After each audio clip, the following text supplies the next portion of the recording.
It is week 6, and it's time. We're more than a third of the way through your fantasy football regular season, and getting some clarity on where our teams are headed. Maybe not clarity on lineups. That's why you're here with us this morning.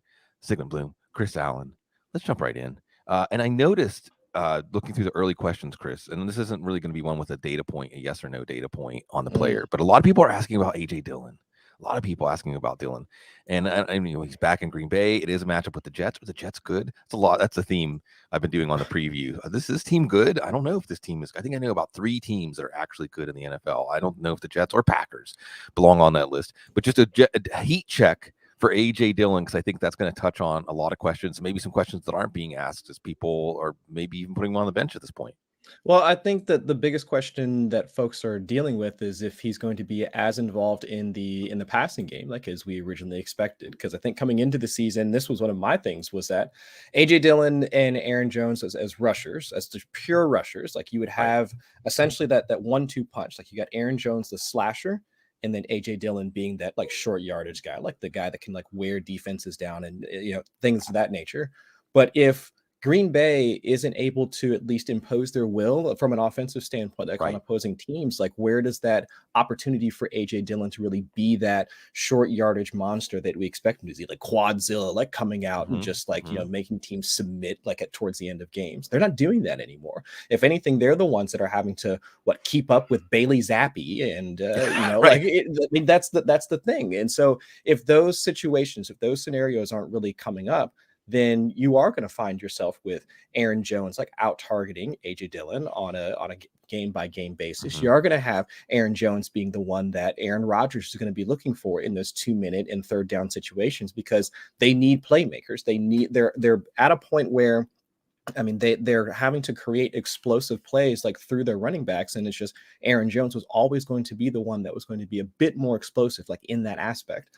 So until the ship gets righted, until the defense starts to figure itself out. Right. I mean, until Aaron Jones gets more, I guess, build some more trust, like build some more rapport, like with his receivers. I mean, Dobbs, Watson, like insert name here. I do think it's going to lean more towards Aaron Jones than we earlier anticipated. But I think once that scenario does kind of play itself out and the defense does catch on fire, then we will see things tilt back towards AJ Dillon. And what I like about the picture that you painted there, and you're absolutely right, that at the heart of this is a Green Bay defense and offense that are underperforming. The defense seems to really underachieve considering the quality of personnel they have.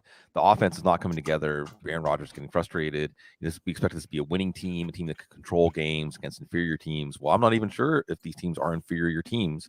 And the one good Dillon game was the first game of the year. They lost 23-7. It was when he had twice as many carries, 5 receptions to 3 receptions. And it makes sense that if Aaron Rodgers is not feeling like this offense is coming together, that he's going back to the shelter, like last week of Randall Cobb. And when there have been big games in this offense, it's been Aaron Jones, not AJ Dillon. So I understand leaving Dillon on your bench, but the picture you painted was excellent, Chris, not just about Green Bay, but things are going to continue to change. Remember, just because we're 5 weeks in, we have 5 weeks of data, doesn't mean this is just going to predict the rest of the season now. We have to be flexible and fluid.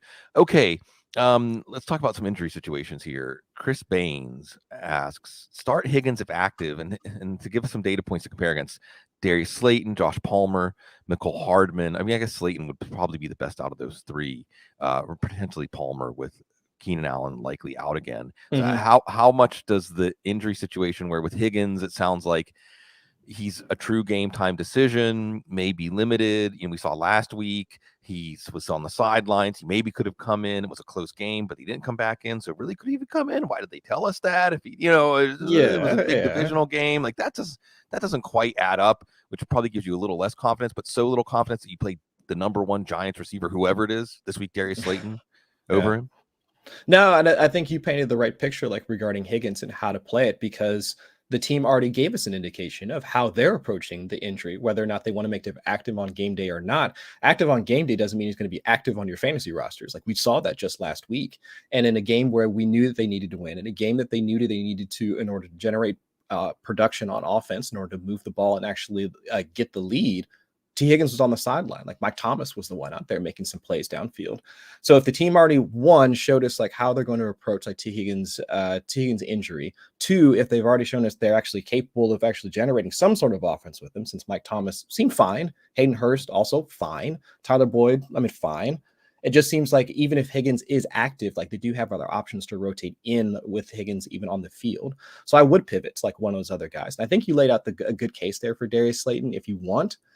Josh Palmer, like while he has been like underperforming, like I do think at least that with Keenan Allen out again this week, I mean, there is some validity to starting him. Like even though with the Chargers going up against like what they have Denver like this week, and so it's been Denver more in like prime time again. Right. Oh gosh, yeah. I think I'll probably wind up skipping that game to be quite honest. But I do think though with the way that was it Patrick Surtain has been playing, like a lot of outside yards have been like funneled more towards the interior. So that does kind of lend itself to a guy like Joshua Palmer. So I think out of those three, I'd probably take either Slayton or Palmer. Lean more towards Palmer because he has the better quarterback, but I understand if you want to go Slayton.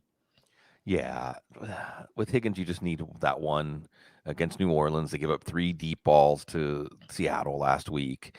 Slayton's interesting. He's still only getting 50-60% of the snaps, but he was legit good as a rookie. And then I don't know what happened. I have no idea what happened with Slayton. That whole situation is funny because the Giants were just ready to leave Slayton for dead. Yeah. They're like, oh, we've got Kenny Golladay. He took Kadarius Toney. Yeah, Kadarius Toney is here. And so we'll just leave Slayton on the back end of the bench. And now look, they need him. Like they legitimately need him at this point in the season without having Golladay or Toney at all, like throughout like the last, almost like month of the season. Yeah. And he took a pay cut. I want to say he took a pay cut. Yeah, I'm looking at it now. $2.54 million to the league minimum. So, and here's the saddest part. Okay, this is the saddest part of Darius Slayton. I mean, it shouldn't be necessarily because he's with a 4-1 team. He's getting opportunity, and he has chemistry with Daniel Jones. If you go back, see, this is going to be a classic Bloom thing where I'm not going to tell anybody to play Darius Slayton, but I'm going to tell this story. And if you just listen to the story, the famous Audible story, Chris, is when Odell Beckham was hurt in his rookie year, not playing in the first month of the year. Somebody asked, "Well, should I pick him up and stash him?" In week 1 or 2, like, so I pick him up and stash him. We're like, nah, it's maybe too early. And then Cecil and I proceeded to talk about him for 5 minutes and gush about it. And somebody said, well, I knew, even though you told me not to pick him up after you did that, you should pick him up. So maybe that's the story with Darius Slayton. But he and Daniel Jones had a tremendous deep ball connection in Slayton's rookie year. And here's what's sad, Chris. And maybe it's not sad because Slayton's getting opportunity and maybe laying the groundwork for his next contract. But, the NFL does have at least a little bit of bones that they throw rookies. They throw players on rookie contracts. You can get performance-based escalators on your rookie contract because you might argue that rookie contracts are collusion. But that's a whole other conversation for like that's a Thursday night conversation. That's a labor that's our other podcast. We talk about labor issues. And he actually gave back his performance money. He gave back the performance money he earned in his rookie year because of a tremendous rookie year he had, and took that pay cut all the way down to $965,000. Yeah. So anyway, wow. Enough about Darius Slayton's situation. And hey, it's working out again. He's getting opportunity. He's on a winning team. He's on a team that has things going, and he does have chemistry with Daniel Jones. It's Baltimore this week. This one I'm sharing just because it's going to give me a chance to tell people, hey, make sure you start this player. Secret asks, start one in PPR. T. Higgins, we talked about Tyler Algier, Deion Jackson, and you can go off on a tangent if you want about Deion Jackson and Phillip Lindsay against Jacksonville. First rematch of the year. Jacksonville won 24-0 in Jacksonville. Or Pickens. And it's funny that or Pickens is added at the end because it's like, well, you should have just, if you would have put Pickens first, I don't even really need to know that much about the other names. I think that George Pickens and Pittsburgh's pass offense could be, I think we could see maybe not truly a shootout because Kenny Pickett, I'm going to do that all year. Kenny Pickett will probably throw an interception for every touchdown, and Tom Brady won't. But I think that you're going to see, remember, the Steelers played Buffalo last week. I mean, and Kenny Pickett didn't back down at all. So this Tampa matchup is going to seem like, playing the game on easy mode, and we know you love to go to Pickens. I think that I would be really having trouble with leaving Pickens on my bench today, knowing how aggressive Pickett is throwing to him and how this game is going to force them to throw a ton. George Pickens over the last 2 weeks, he's tied for a team lead in targets. Like he's tied with Deontay Johnson at 16 targets apiece. third on the team in routes run. I can see a case where his route participation continues to pick up because we see the connection between him and Kenny Pickett. Yeah. So it's easy. It's an easy call. I think if he buried the lead like right there. If he had just started off with Pickens, I would just been like, well, yeah, just play him instead. Any appeal with Deion Jackson or Philip Lindsay, like how far down you can play them over? Like if you have Rashad White or one of those indie backs, I think that's the line right there. I think that's where I'm at, because if you didn't win like the Eno Benjamin lottery, then you might be stuck with one of those guys. But I think that's the line. Yeah, I would rather have running backs that have fewer touches and a better offense like White. And we'll see what happens with Indianapolis offense. They were okay, at least in the running game against Denver. We'll see. All right. Let's see. Moving on down here. Thanks for turning out, everybody. Here's a chance to talk about a few players, some riddles. Ty Landis asks Travis Etienne, Melvin Gordon, Clyde Edwards-Helaire. Pick two. So one sits out of Etienne, Gordon, and Clyde Edwards-Helaire. I think it's Clyde Edwards-Helaire here.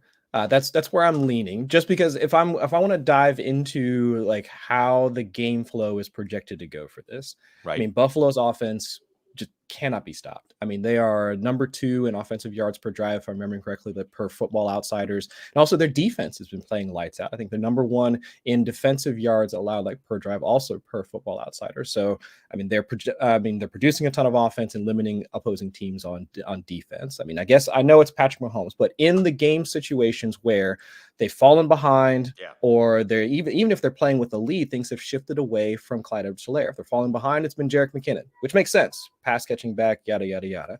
And if they're playing from ahead, they've been willing to use Isaiah Pacheco, like while playing with a lead. And that's even when they get into the red zone, the roles change. Things tend to shift more towards Pacheco if they're playing with the lead, and if they're trailing, I mean, it has been a mix between him and McKinnon. I mean, there are, what was it, the Schefter tweet from a few days ago? This is the first time Patrick Mahomes has been like a home dog, like in his career.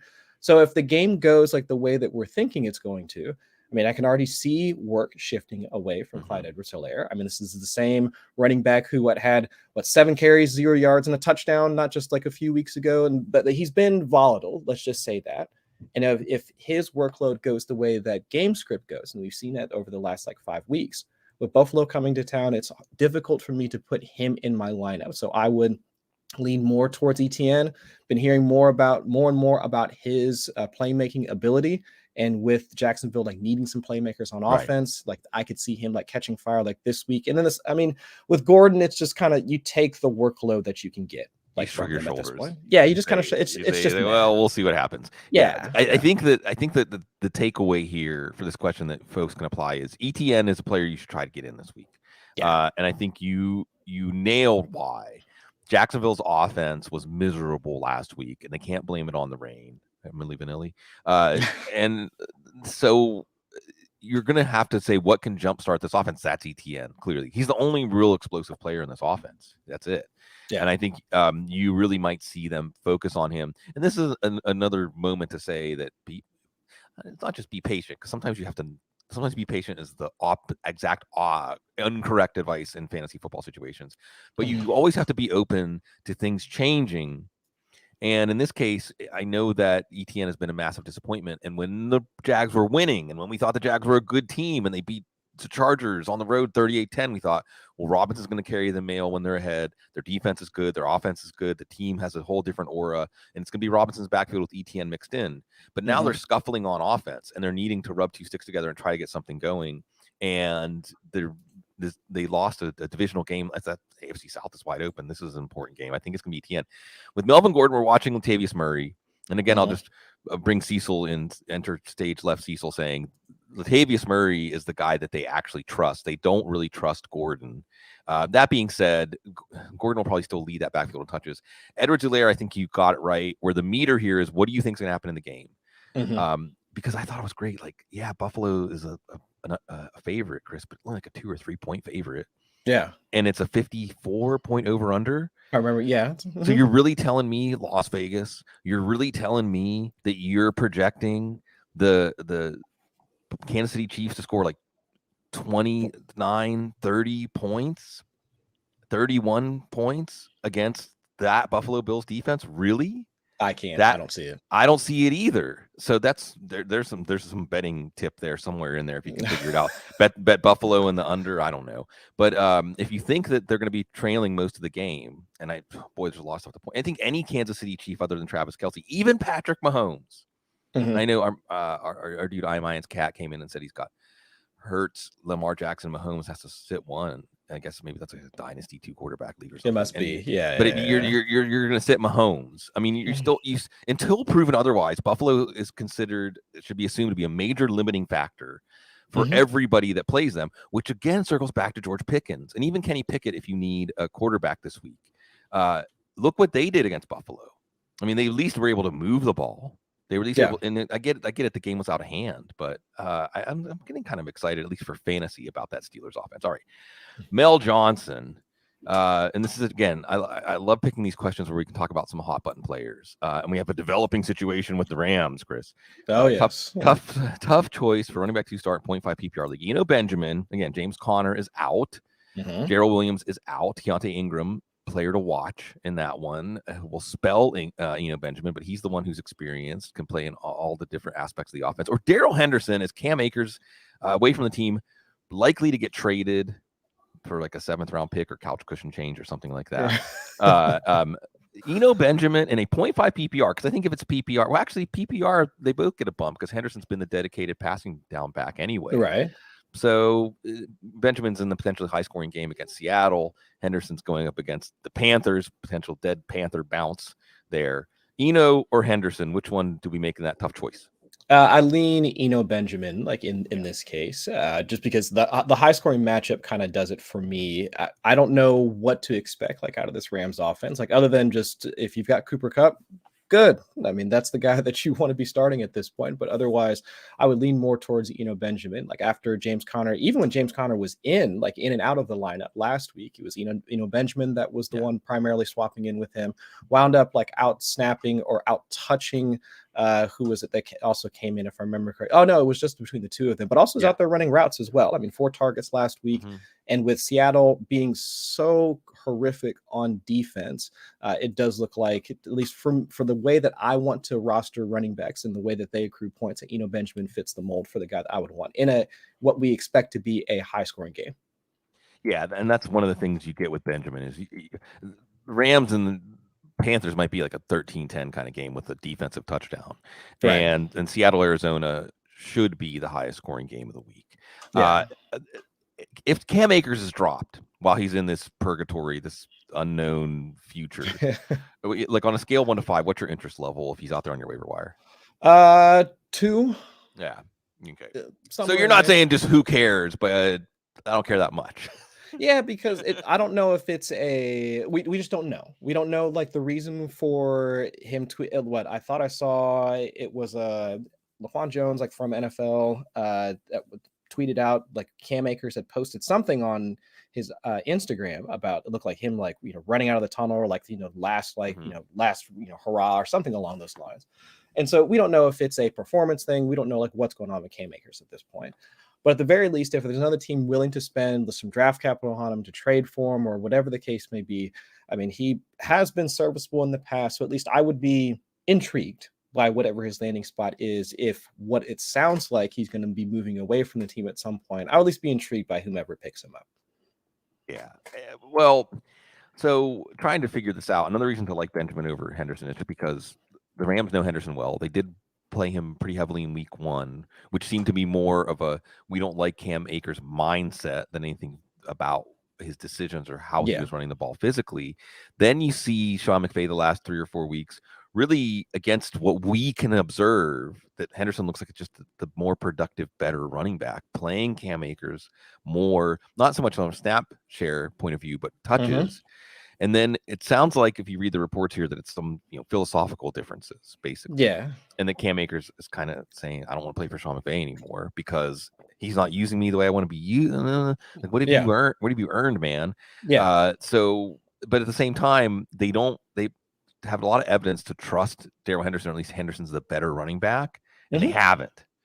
Yeah. So we'll see. The other thing, and they brought back Malcolm Brown too. Malcolm Brown, right? Yeah. Yep. And Ronnie Rivers was called up, and then Kyron Williams is going to be back, and they like Kyron Williams a lot. Stash him. Yeah, I mean, with the limiting factor of the offense, what's hovering over all of this, Chris? Christian McCaffrey. Yes. Christian McCaffrey. Yeah. Right. Buffalo, Denver, Yeah. I mean, Los Angeles Rams. yes. Yeah. I mean, and the Los Angeles Rams are a team that are willing to make those kinds of moves. Absolutely. Oh, I mean, if we saw anything from last season, what was the shirt with their with Les Snead over top that said "F them picks" like over top of it? I mean, that's the ethos like for the Rams. Yeah. And I think that the Panthers are trying to create a market right now for McCaffrey, and it's going pretty well. And it's going to be interesting. There is going to, I would say, tell me if you think this is controversial, greater than 50-50 chance McCaffrey's moved before the deadline. Oh, yeah. I don't think that's a hot take at all. So does that mean get in ahead? Yeah, I would. I mean, for the way that he's played so far, and it's funny though, because if we were like, for as much arguing that went throughout the offseason of who should be at the 101, everyone's like, oh, Jonathan Taylor should be at the 101. He's not going to get injured. 6 weeks into the season, where do we sit at as of right now? Right. So, and it makes, I mean, and this is where, going by past performance of similar cases, because the reason that it was easier to take Jonathan Taylor was because he's still on that wheels up part of his career arc, right? I mean, he's only in his third year. We maybe not have even seen the best football in his career, where McCaffrey is at the end of his peak. It's August. Yeah. Summertime's not over yet. But it's getting there. It's getting there. Yeah. And it's the Panthers who didn't really give you that much confidence. But, now, put McCaffrey in Buffalo. Ooh, yeah. Just go ahead and just put them in for the Super Bowl at that point. Right. So we'll see. But I do think that if you project the scenarios, there's more. Now, granted, we're going to watch the Rams and the Panthers today. And if McCaffrey changes sidelines, it might not be any different because the Rams offense also miserable. Their offensive line should get better like 4 or 5 weeks down the line, but not immediately. File that away. Yeah. But if he lands somewhere and if he lands somewhere Denver, again, miserable. But if he lands somewhere like Buffalo, that just, I mean, you could see him return to that league winner form. Oh, yes. I'll do this note here from Michael Vidal, who I see showing up a lot, man. Is prayers for a league mate who's having a tumor removed from his brain tomorrow. And yeah, man, I mean, positivity, prayers, thoughts, whatever you want to call it. Like, we have ability to help influence events with our positive energy. And it just takes me a moment out to remind me. And Chris, this is something that's been one of my pet theories for like 12 or 15 years, and people reinforce it the more and more I talk to people about it, that fantasy football leagues are how we stay connected to each other. Yes. And including being able to know what's going on in each other's lives, and at the very least let people acknowledge people, send them positive energy, or at least showing that you care. We all need to know that people care about us. We care about your fantasy teams. So, here's another Dillon fantasy point with a data point with the quarterback question. First, I'll do the first half for Brian Walden. Kareem Hunt going against New England, or AJ Dillon, who we talked about earlier. Lean Kareem Hunt. Yeah, I think so. Matchup. Yeah, I think so. Well, it's just there's a little more positive momentum there, and I also I think projecting this New England Cleveland game, I think that you're going to see Bill Belichick come in and say, we want to keep the ball in Jacoby Brissett's hands. Like we first job is to take away Nick Chubb, and there's in similar roles, but I think Cleveland's got a little more positive momentum there. Zach Wilson against Green Bay, or Jimmy Garoppolo going down to Atlanta.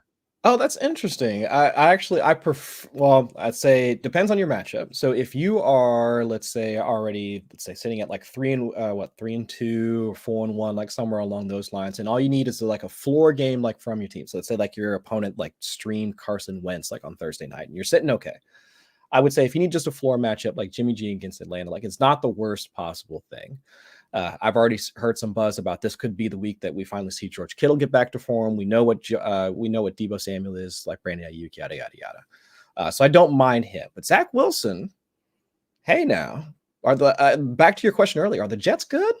Like at least for fantasy purposes, like they're intriguing enough that it's just the way that there hasn't been enough steps forward from Zach Wilson to make me think that from an NFL standpoint he's rounded the corner.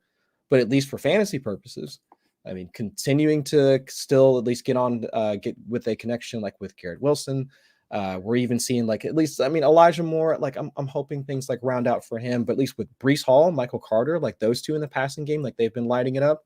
So I do think at least there's a case to be made. Like if you do need the punch, like from a quarterback standpoint, I wouldn't mind like sliding in like Zach Wilson this week, just if you need that little extra thrust, like for this week. Look how many touchdowns they scored last week. And so this is really simple stuff. I know there's no name for this. This isn't some crazy advanced metric, but if you want to know whether to start a quarterback and even the running back, to be honest, look at how many touchdowns the offense has been scoring. Don't get hung up on who has been distributed. This is the classic regression.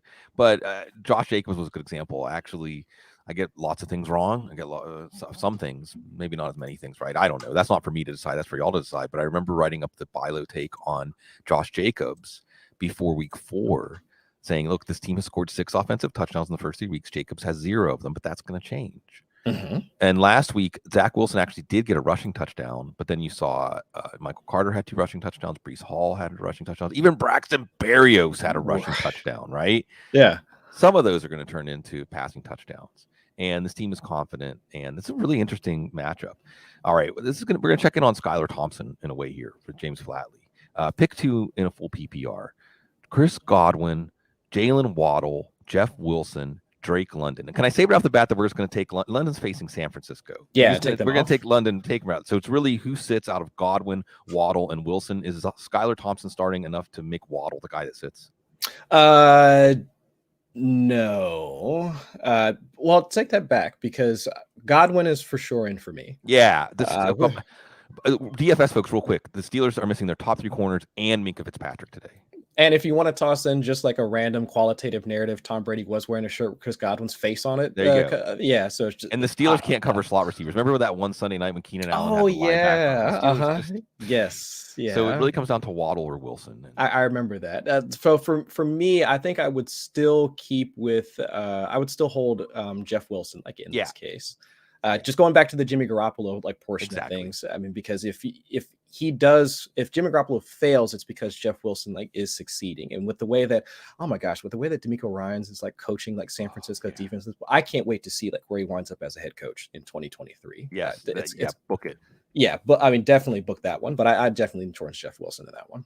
Yeah, I think that the word was that Minnesota wanted him to come in for a second interview and he turned it down or something like that. Yeah. So, and the interesting note on that, by the way, because we're projecting San Francisco's games and Jeff Wilson's running really well. And just like always, he meshes well with the scheme. He understands the decisions, and maybe he's not the most.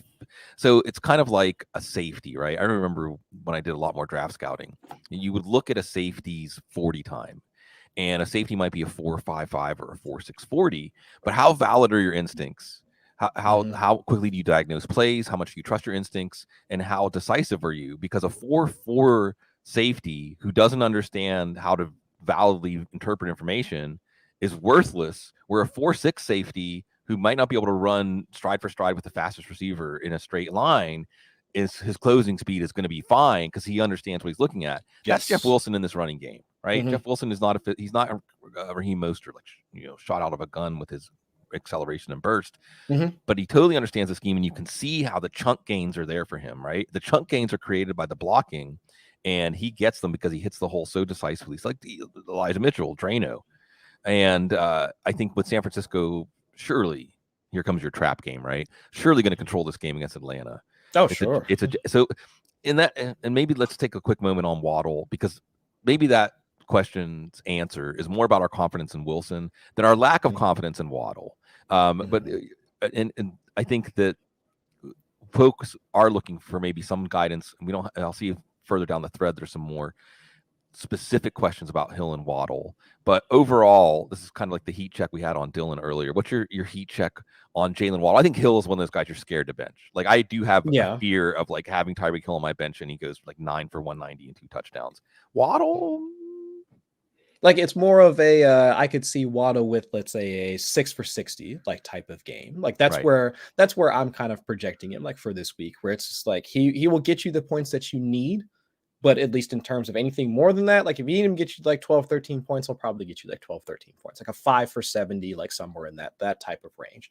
But anything more than that, I do think it's going to be tough just with Skylar Thompson like under center. And with it, like earlier in the week, I would have had more confidence in Jalen Waddle because we had heard reports about Tyreek Hill, like in a walking boot, like earlier in the week, but completely removed from the injury report at this point. So if everybody's like full systems go, and we do have to rely on both of those pass catchers like for production, but it's Skylar Thompson under center, then it's just I'm less enthusiastic about their prospects. So I 100% agree with you. I think Tyreek Hill is a guy that I would 100% like keep in my starting lineup.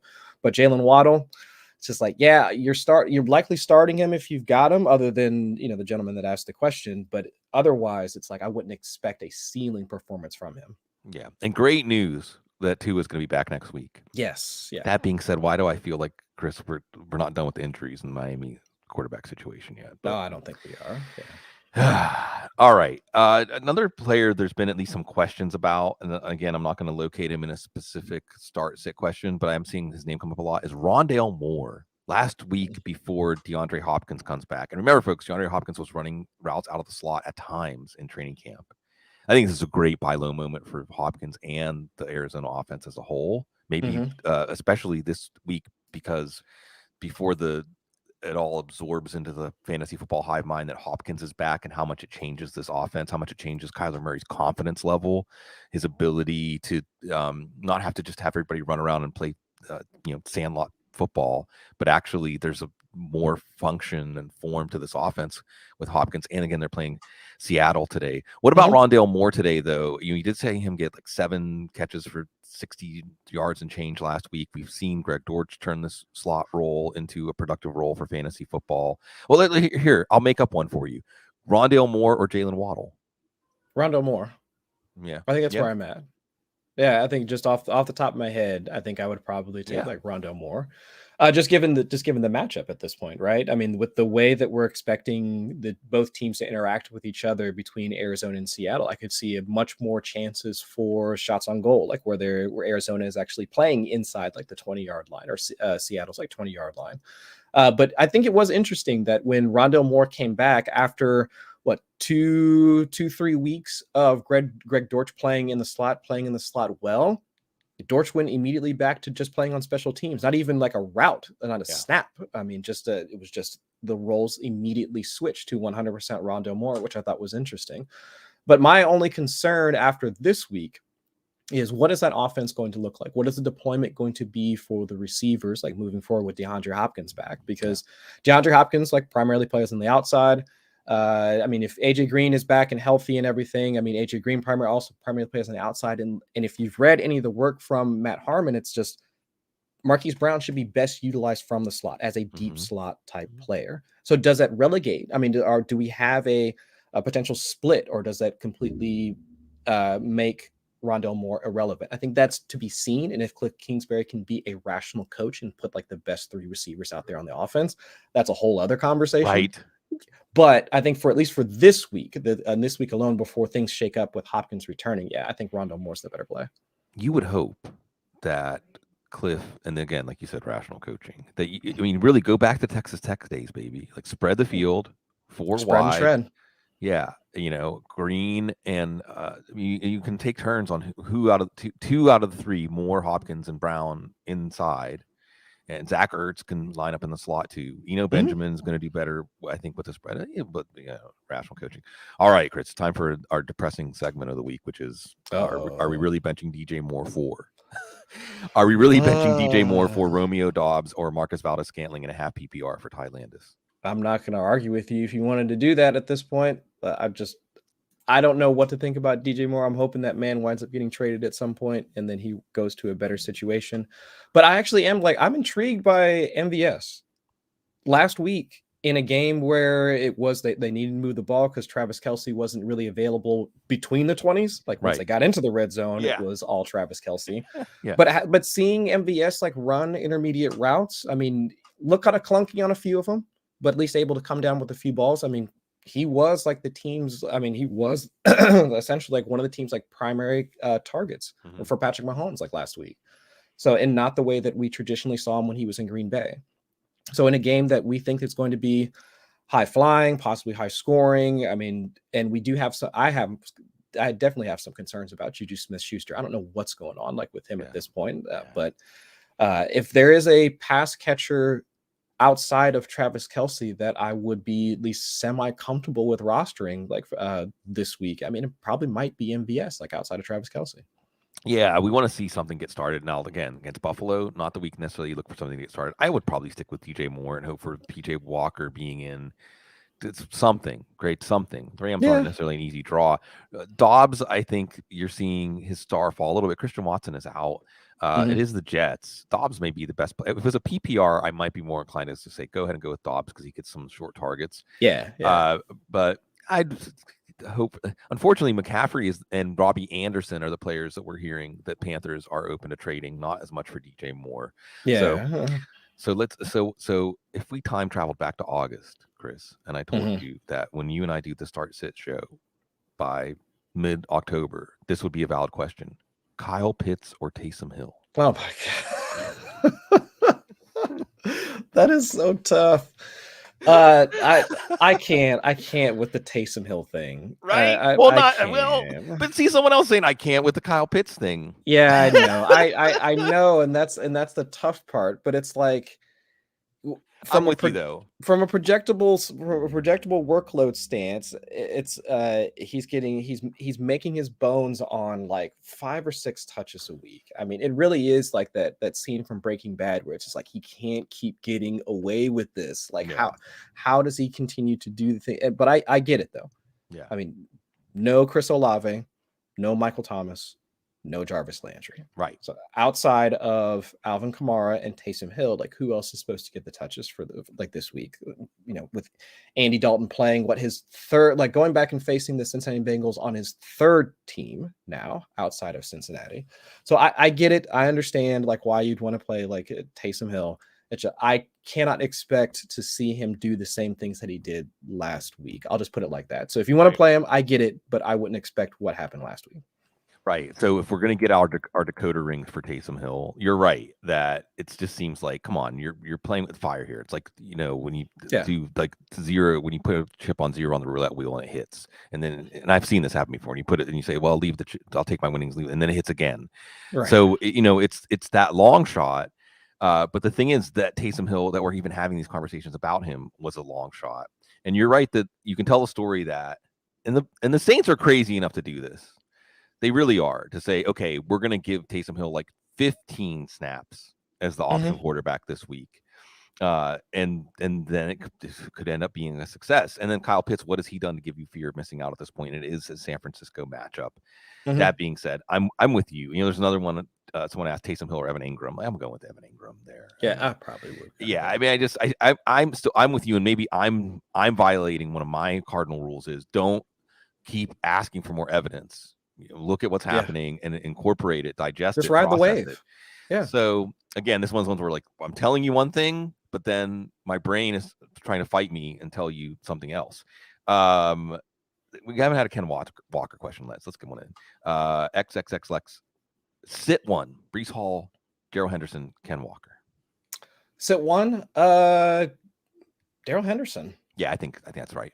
Yeah, I think with just I don't think there's a ton to be concerned about, like with the Malcolm Brown signing and all that, but just given the way that, I mean, we know the projected workload for Ken Walker. We know the game environment for Ken Walker, like going up against Arizona. And then the same thing for Breece Hall. I mean, the game environment might not be as great, but with his usage in the passing game as well, in the PPR format, I would lean towards those two over Darrell Henderson.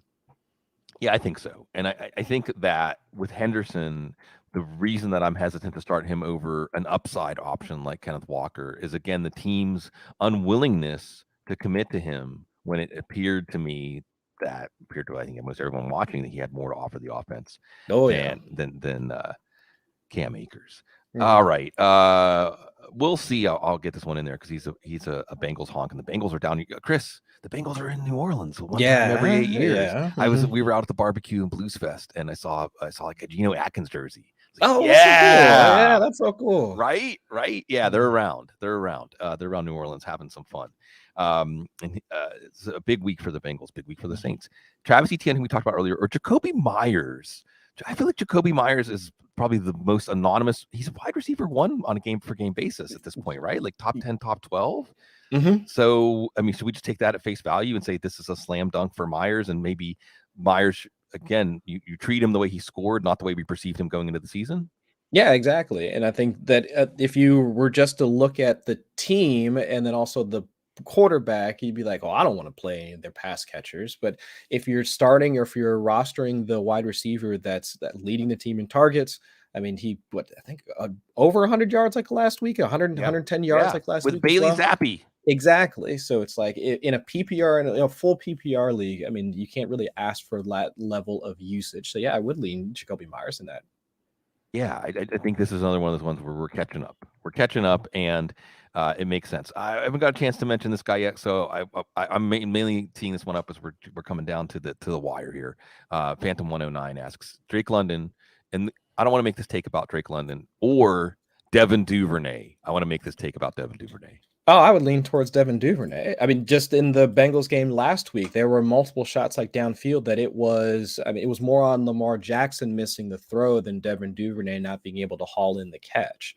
So if he's also, again, like Rashad Bateman out, I mean, Duvernay was just right behind like Mark Andrews in terms of targets last week, behind him in routes run, if I'm remembering correctly as well. So if there's any chance, like for an actual wide receiver to lead the team in production this week, I mean, against the Giants, like it would be Duvernay. So I definitely lean in his direction.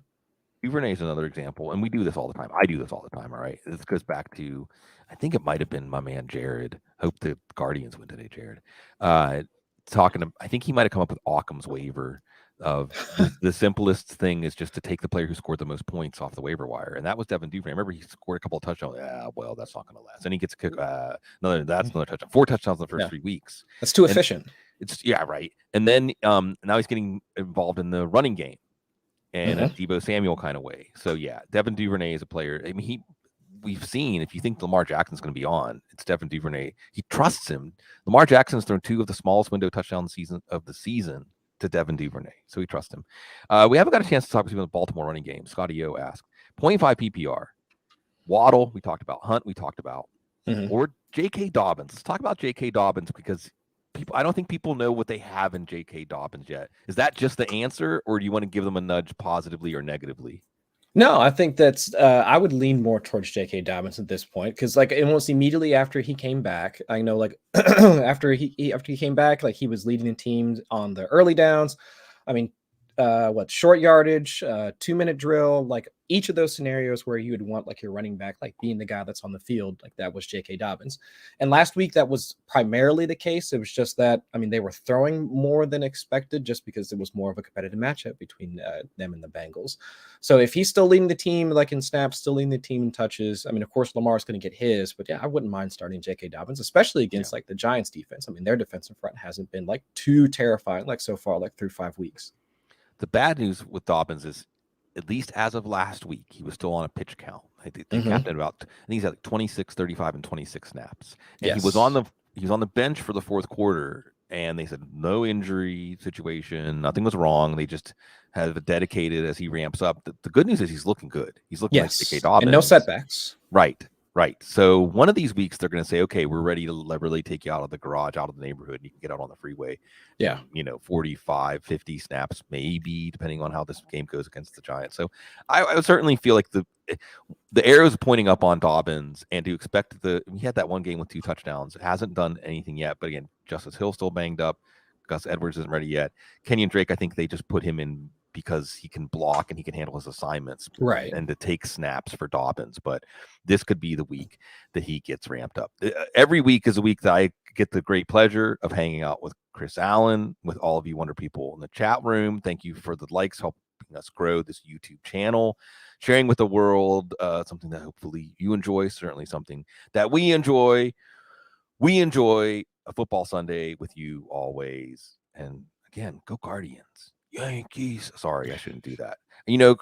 I'll share the story again. I was at a baseball game, and yes, baseball. You got baseball in my football talk. Miguel Cabrera was sitting at 2,999 hits, the famous baseball milestone of 3,000 hits. And the Tigers were up 2-1, it was 1-1 in the 8th inning, and Cabrera got up with runners on. and Aaron Boone intentionally walked him, Chris. Oh my God! Intentionally What? walked him. My wife said that she thought that the Tigers fans were going to actually storm the field and like dismember him, you know, Oh yeah. because they denied us a chance. And he got it the next day against the Rockies, and the Rockies were like congratulating him and happy. Yeah. Whereas the Aaron Boone was like, well, it's baseball. Well, the next batter up was Austin Meadows, who blooped a single into center field, and the Yankees lost. The Yankees lost because Aaron Boone, well, he wanted to win, and that's actually where the loss came from. So yeah, Right. Yeah. go Guardians. It's scintillating, fantastic baseball postseason. Yeah. Every Sunday in the NFL's. Congratulations to all the Tennessee Vols fans out there. I know Joe Bryant, one of the biggest. What a weekend. It's still not over yet, folks. And we want to spend it with you because you're so classy.